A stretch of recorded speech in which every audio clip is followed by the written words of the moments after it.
Welcome back बच्चों। एक बार फिर से स्वागत है आपका आज के इस हिंदी के प्रैक्टिस सेट में। बच्चों, इस हिंदी के प्रैक्टिस सेट में देखेंगे 30 क्वेश्चन जो कि विगत परीक्षाओं में पूछे गए और सिलेक्टेड मोस्ट इम्पोर्टेंट क्वेश्चन हैं। तो बच्चों चलते हैं, आज की इस वीडियो को शुरू करते हैं। इस वीडियो का ये पहला क्वेश्चन है बच्चों। यह क्वेश्चन क्या है बच्चों? उत्तर प्रदेश सब इंस्पेक्टर परीक्षा 2021 में पूछा गया है। तो ये पहला क्वेश्चन क्या है कि इस प्रति उपसर्ग हिंदी भाषा में किस भाषा से आया है? तो बच्चों ये प्रति उपसर्ग होता है, यह हिंदी भाषा में किस भाषा से आया है? तो इसके 4 ऑप्शन दिए गए हैं, ये हिंदी, संस्कृत, अंग्रेजी, फारसी।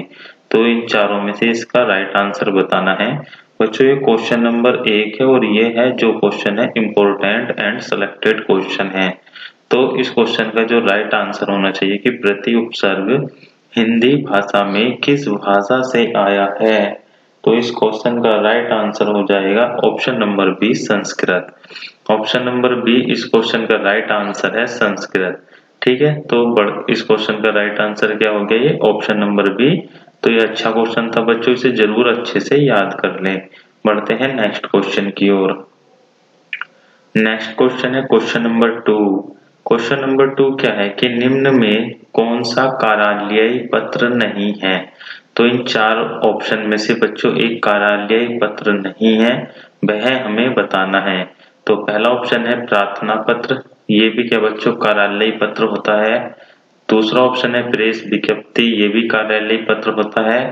तीसरा ऑप्शन है संपादक के नाम पत्र, तो ये भी क्या है कार्यालयीय पत्र होता है। और फोर्थ ऑप्शन है निमंत्रण पत्र। तो बच्चों ये निमंत्रण पत्र जो होता है ये कार्यालयीय पत्र में नहीं आता है। तो इसका जो राइट आंसर होगा ऑप्शन नंबर डी होगा। ठीक है, ऑप्शन नंबर डी इस क्वेश्चन का ये राइट आंसर हो जाएगा।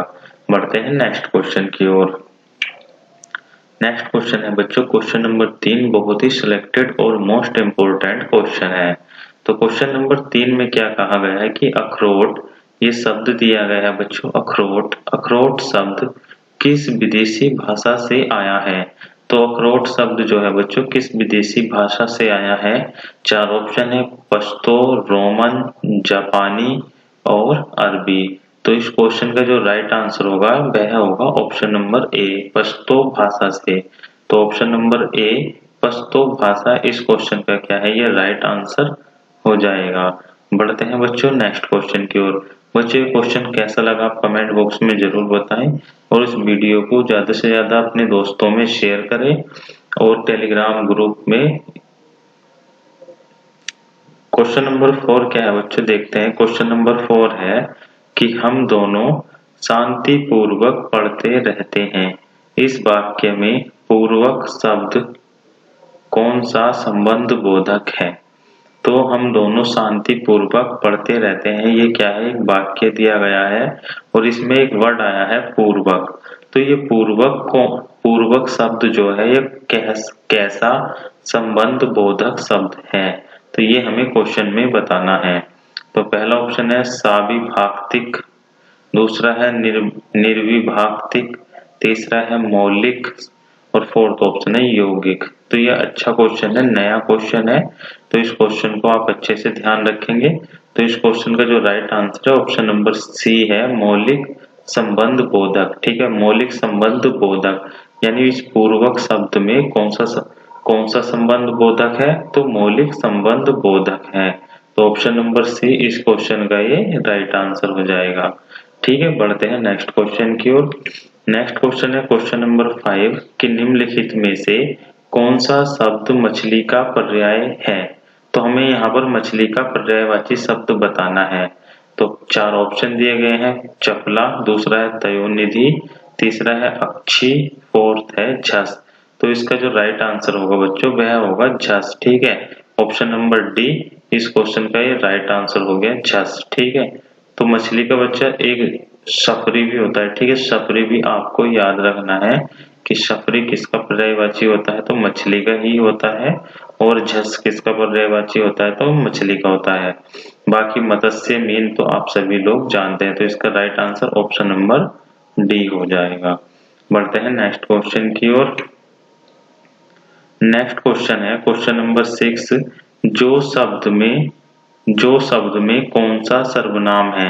यानी बच्चों ये जो शब्द दिया गया है, ठीक है, जो शब्द किसी वाक्य के बीच में या किसी वाक्य के स्टार्टिंग में आ जाता है तो उस जो शब्द में कौन सा सर्वनाम होता है। तो पहला ऑप्शन है निश्चयवाचक सर्वनाम, दूसरा है निजवाचक सर्वनाम, तीसरा है संबंधवाचक सर्वनाम और फोर्थ ऑप्शन है पुरुषवाचक सर्वनाम। तो बच्चों जो शब्द में कौन सा सर्वनाम होना चाहिए, तो इसका जो राइट आंसर होगा वह होगा संबंधवाचक, ठीक है, संबंधवाचक सर्वनाम। तो इसका option number C right answer हो जाएगा, ठीक है, ऑप्शन नंबर सी इस क्वेश्चन का ये राइट आंसर है। नेक्स्ट क्वेश्चन है बच्चों क्वेश्चन नंबर 7। क्वेश्चन नंबर 7 क्या है कि मल्हार अलापना, ये बच्चों एक मुहावरा दिया गया है और हमें इसका उचित अर्थ बताना है कि मल्हार अलापना मुहावरे का क्या अर्थ है। तो इसके 4 ऑप्शन दिए गए हैं। पहला ऑप्शन है कि अपनी ही बड़ाई करते रहना, ठीक है, जो पहला ऑप्शन है बच्चों वह है अपनी ही पढ़ाई करते रहना। दूसरा है व्यर्थ की आशा पर प्रसन्न रहना, तीसरा ऑप्शन है चैन से जिंदगी काटना और फोर्थ ऑप्शन है झूठी बातें करना। तो इन चारों में से जो इसका राइट आंसर होगा वह होगा चैन से जिंदगी काटना, ऑप्शन नंबर सी इस क्वेश्चन का ये राइट आंसर है कि मल्हार अलापना मुहावरे का जो अर्थ होता है वह होता है चैन से जिंदगी कटना, ठीक है, काटना सॉरी कटना होगा, ठीक है, कटना। बढ़ते हैं नेक्स्ट क्वेश्चन की ओर। नेक्स्ट क्वेश्चन है क्वेश्चन नंबर 8। क्वेश्चन नंबर 8 क्या है कि किसी वस्तु को व्यवहार में लाना, इसका आशय किस शब्द से है। यानी किसी वस्तु को व्यवहार में लाना, ये इतनी लाइन दी गई है बच्चों, इससे हमें क्या है समझना है कि किसी वस्तु को व्यवहार में लाना इसका आशय किस शब्द से है। तो पहला ऑप्शन है उपयोग, दूसरा ऑप्शन है अनुपयोग, तीसरा है प्रयोग और फोर्थ ऑप्शन है सदुपयोग। तो इस क्वेश्चन का जो राइट आंसर बनेगा वह बनेगा प्रयोग, option number C. Option number C इस क्वेश्चन का राइट आंसर है प्रयोग, यानी किसी वस्तु को व्यवहार में लाने को क्या कहा जाता है, तो प्रयोग कहा जाता है। ठीक है, बढ़ते हैं नेक्स्ट क्वेश्चन की ओर। नेक्स्ट क्वेश्चन है क्वेश्चन नंबर 9 कि कार्यालयधीन या कार्यालयधीन होगा, ठीक है बच्चों, यहाँ पर कार्यालयधीन आता है, ठीक है, ध्यान रखना ये कार्यालयधीन है।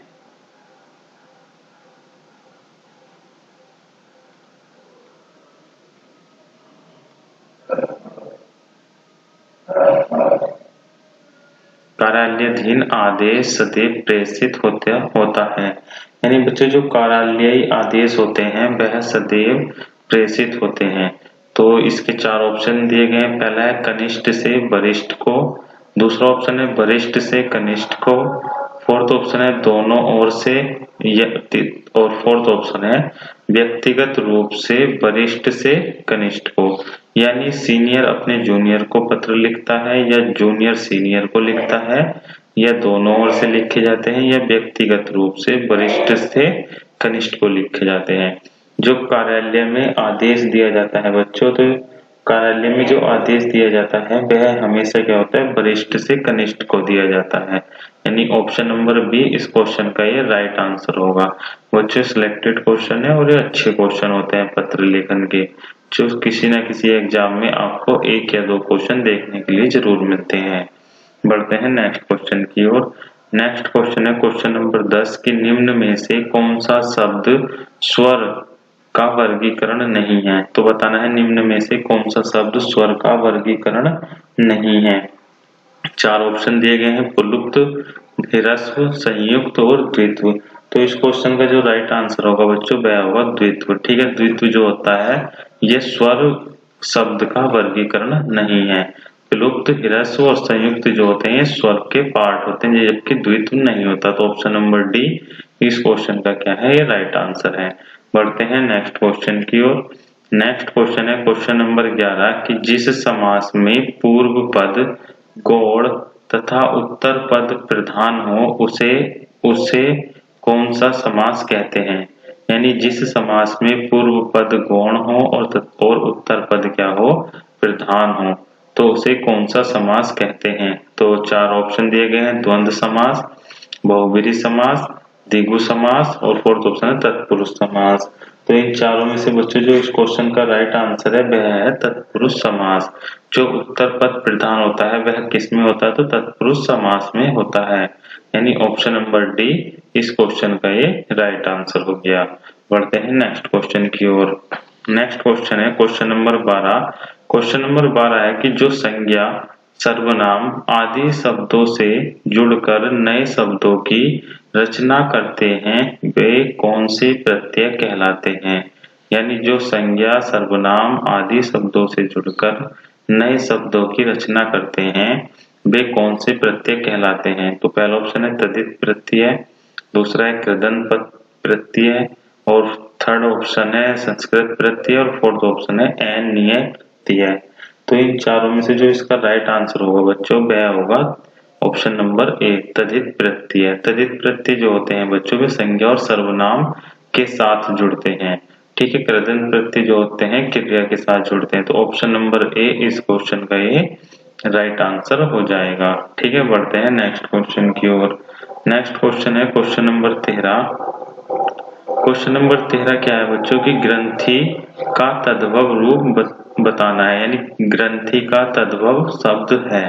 तो पहला ऑप्शन है गांठ, दूसरा है गांठ और तीसरा है गट्ठी और फोर्थ ऑप्शन है गुत्थी। तो इन चारों में से इसका जो राइट आंसर है वह होता है ऑप्शन नंबर ए। जो ग्रंथि का तद्भव रूप होता है वह होता है गांठ। तो इसका right answer option number A हो जाएगा, ठीक है। ऑप्शन नंबर ए इस क्वेश्चन का राइट आंसर है। बढ़ते हैं नेक्स्ट क्वेश्चन की ओर। नेक्स्ट क्वेश्चन है क्वेश्चन नंबर 14। जो सर्वनाम संज्ञा शब्दों के मेल से बनते हैं उन्हें क्या कहते हैं? यानी जो सर्वनाम बच्चों संज्ञा शब्दों के मेल से बनते हैं उन्हें क्या कहा जाता है या क्या कहते हैं? तो पहला ऑप्शन है विकारी सर्वनाम, दूसरा है अविकारी सर्वनाम, तीसरा है संयुक्त सर्वनाम और फोर्थ ऑप्शन है संबंधात्मक सर्वनाम। तो क्वेश्चन नंबर 14 का जो राइट आंसर है वह है ऑप्शन नंबर सी संयुक्त सर्वनाम। ऑप्शन नंबर सी इस क्वेश्चन का राइट आंसर हो जाएगा संयुक्त सर्वनाम। बढ़ते हैं नेक्स्ट क्वेश्चन की ओर। नेक्स्ट क्वेश्चन है क्वेश्चन नंबर 15। क्वेश्चन नंबर 15 क्या है? जिस क्रिया से संचालित व्यापार का फल कर्ता को छोड़कर कर्म पर पड़ता है उसे कौन सी क्रिया कहते हैं? ठीक है, जिस क्रिया से संचालित व्यापार का फल कर्ता को छोड़कर कर्म पर पड़ता है उसे कौन सी क्रिया कहते हैं? तो पहला ऑप्शन है अकर्मक क्रिया, दूसरा है सकर्मक क्रिया, तीसरा ऑप्शन है द्विकर्मक क्रिया और फोर्थ ऑप्शन है प्रेरणार्थक क्रिया। तो क्वेश्चन नंबर 15 का जो राइट आंसर होगा बच्चों वह होगा सकर्मक क्रिया। ऑप्शन नंबर बी इस क्वेश्चन का ये राइट आंसर है सकर्मक क्रिया, ठीक है। बढ़ते हैं नेक्स्ट क्वेश्चन की ओर। नेक्स्ट क्वेश्चन है क्वेश्चन नंबर 16। क्वेश्चन नंबर 16 क्या है कि तुम दिन भर घूमते रहो, तो भर शब्द में कौन सा अव्यय है? यानी ये वाक्य दिया गया था, इस वाक्य में जो ये भर शब्द आया है इस भर में बताना है कि कौन सा अव्यय है। तो पहला ऑप्शन है कि विस्मयादि बोधक अव्यय, दूसरा है संबंध बोधक अव्यय, तीसरा ऑप्शन है निपात बोधक अव्यय और फोर्थ ऑप्शन है संयोजक अव्यय। तो तुम दिन भर घूमते रहो इसमें कौन सा अव्यय है? तो इसका जो राइट आंसर है वह है ऑप्शन नंबर सी निपात। ऑप्शन नंबर सी निपात इसका राइट आंसर हो जाएगा, ठीक है। बढ़ते हैं नेक्स्ट क्वेश्चन की ओर। नेक्स्ट क्वेश्चन है क्वेश्चन नंबर 17 कि मेरे हाथ में लेखनी है, वाक्य में कौन सा परसर्ग है? तो हमें क्या बताना है? परसर्ग बताना है। मेरे हाथ में लेखनी है, तो परसर्ग किसे कहा जाता है बच्चों? कारक को कहा जाता है, ठीक है। कारक को ही हम क्या कहते हैं? परसर्ग कहते हैं। और कारक कितने प्रकार के होते हैं? तो 8 प्रकार के होते हैं। तो इसके 4 ऑप्शन दिए, कर्म, अपादान, अधिकरण और संप्रदान। तो मेरे हाथ में लेखनी है, इसमें जो बच्चों परसर्ग है वह है अधिकरण, ठीक है। अधिकरण यानी कर्ता ने कर्म को कर्ण से संप्रदान के लिए अपदान। तो इस प्रकार से इसे याद कर लेना। और इसमें क्या है? में शब्द आया है, तो में किस में होता है? अधिकरण में होता है, ठीक है। में और पर। में और पर शब्द किसमें होते हैं? तो अधिकरण में होते हैं। तो इसका right answer option number C हो जाएगा। ठीक है, बढ़ते हैं नेक्स्ट क्वेश्चन की ओर। नेक्स्ट क्वेश्चन है क्वेश्चन नंबर 18। क्वेश्चन नंबर 18 क्या है कि क्रिया के जिस रूप से क्रिया निष्पादन के समय का ज्ञान हो उसे क्या कहते हैं? कि क्रिया के जिस रूप से क्रिया निष्पादन के समय का ज्ञान हो उसे क्या कहते हैं? तो पहला ऑप्शन है पक्ष, दूसरा है काल, तीसरा है भूतकाल और फोर्थ ऑप्शन है वाच्य। तो इन चारों में से इस क्वेश्चन का क्या राइट आंसर होगा? तो इन चारों में से इस क्वेश्चन का जो राइट आंसर होगा वह होगा काल। ऑप्शन नंबर बी इस क्वेश्चन का ये राइट आंसर है। बढ़ते हैं नेक्स्ट क्वेश्चन की ओर। नेक्स्ट क्वेश्चन है क्वेश्चन नंबर 19 की वाक्य में प्रयुक्त शब्दों में परस्पर सामंजस्य को क्या कहते हैं? ठीक है, वाक्य में प्रयुक्त शब्दों में परस्पर सामंजस्य को क्या कहते हैं? तो पहला ऑप्शन है पदक्रम, दूसरा है अन्वय, तीसरा ऑप्शन है उद्देश्य और फोर्थ ऑप्शन है विधेय।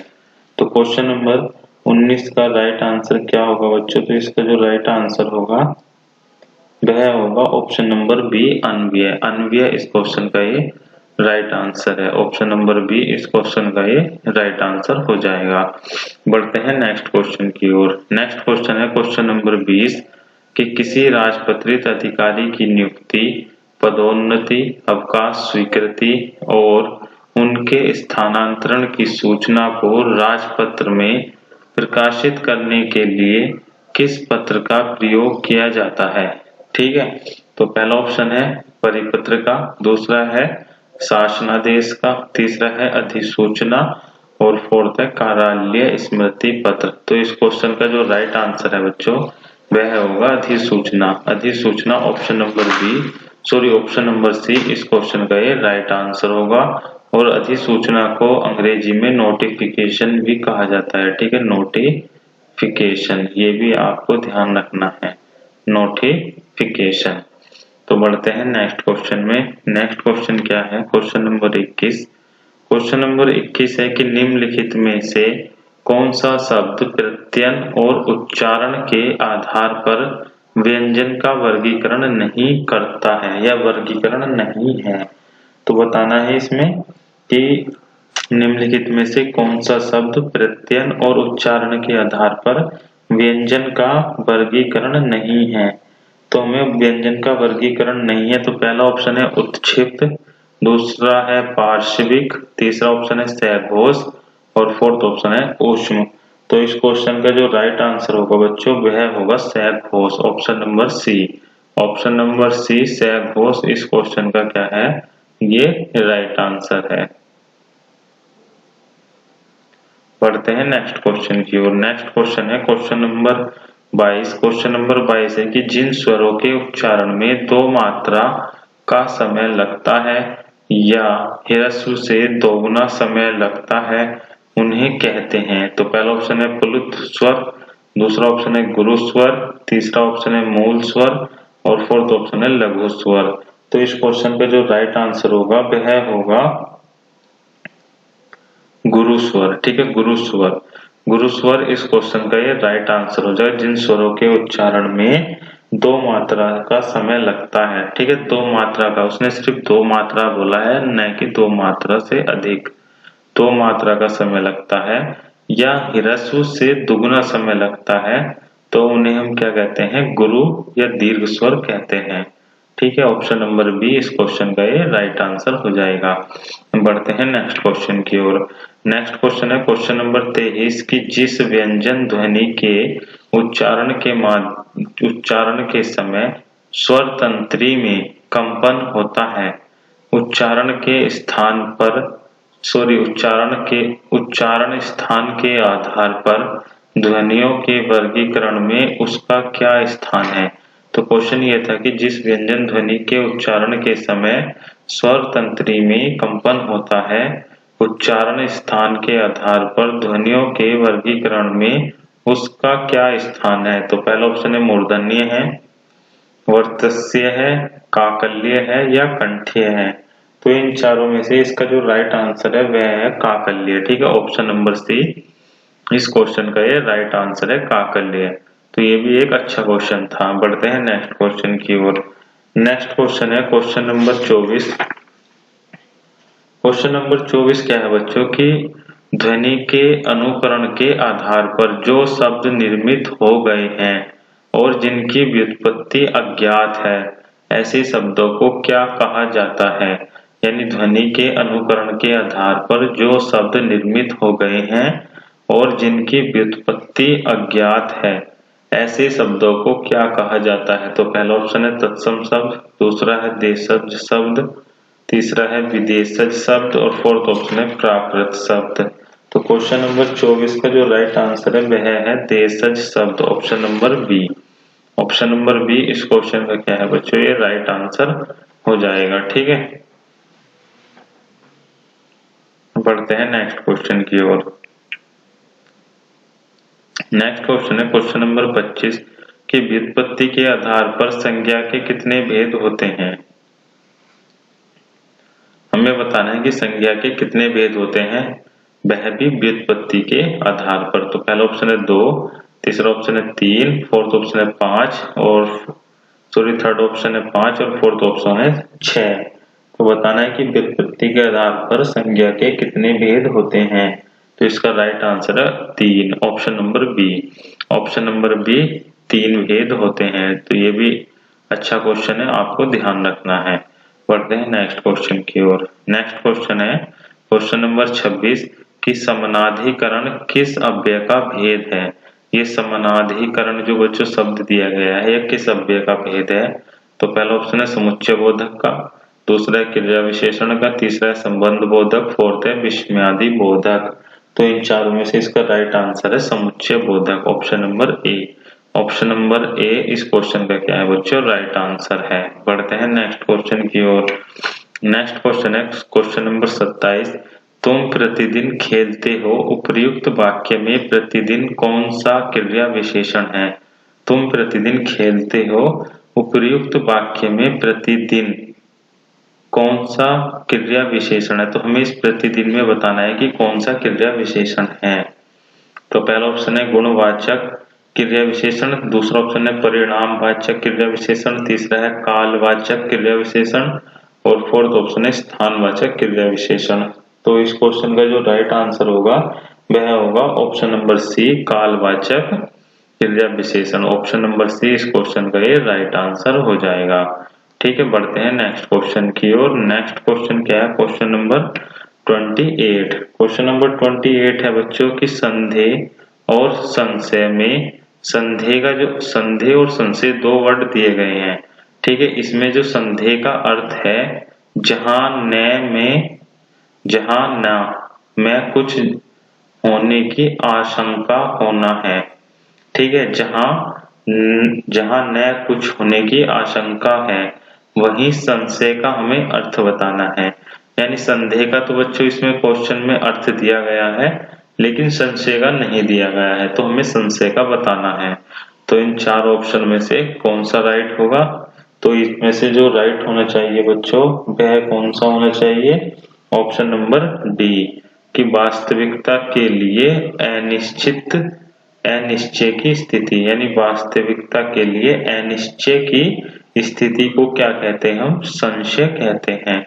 तो इसी क्वेश्चन को अपनी लैंग्वेज में समझना तो ज्यादा अच्छा होगा और अच्छे से याद होगा। तो बढ़ते हैं नेक्स्ट क्वेश्चन की ओर।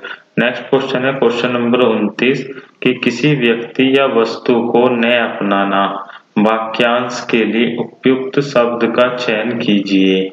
तो किसी व्यक्ति या वस्तु को न अपनाना, तो ये बच्चों इसके लिए वन वर्ड दिया गया है। तो न अपनाना तो इसका क्या अर्थ होना चाहिए, तो इसका राइट आंसर होना चाहिए बहिष्कार। ठीक है, बहिष्कार इस क्वेश्चन का ये राइट आंसर है। यानी किसी व्यक्ति या वस्तु को न अपनाना वाक्यांश के लिए उपयुक्त शब्द का चयन कीजिए, तो क्या होगा, बहिष्कार होगा। बढ़ते हैं नेक्स्ट क्वेश्चन की ओर। नेक्स्ट क्वेश्चन है क्वेश्चन नंबर 30। क्वेश्चन नंबर 30 बच्चों ये कुल और ये कुल दो शब्द दिए गए हैं, इसका हमें अर्थभेद बताना है। तो इन चारों में से इसका राइट आंसर क्या होगा। तो बच्चों क्वेश्चन नंबर 30 का राइट आंसर क्या होगा आप कमेंट बॉक्स में बताना है आप लोगों को इसका आंसर क्या होगा। और आज की इस वीडियो के क्वेश्चन आपको कैसे लगे वह भी कमेंट बॉक्स में जरूर बताएं। वीडियो को ज्यादा से ज्यादा लाइक करें, चैनल को सब्सक्राइब करें और इस वीडियो को अपने दोस्तों में ज्यादा से ज्यादा शेयर करें ताकि नए बच्चे भी इस चैनल से जुड़ सके और अच्छे से प्रैक्टिस सेट या तैयारी कर सके। तो आज की वीडियो के लिए इतना ही। धन्यवाद। जय हिंद।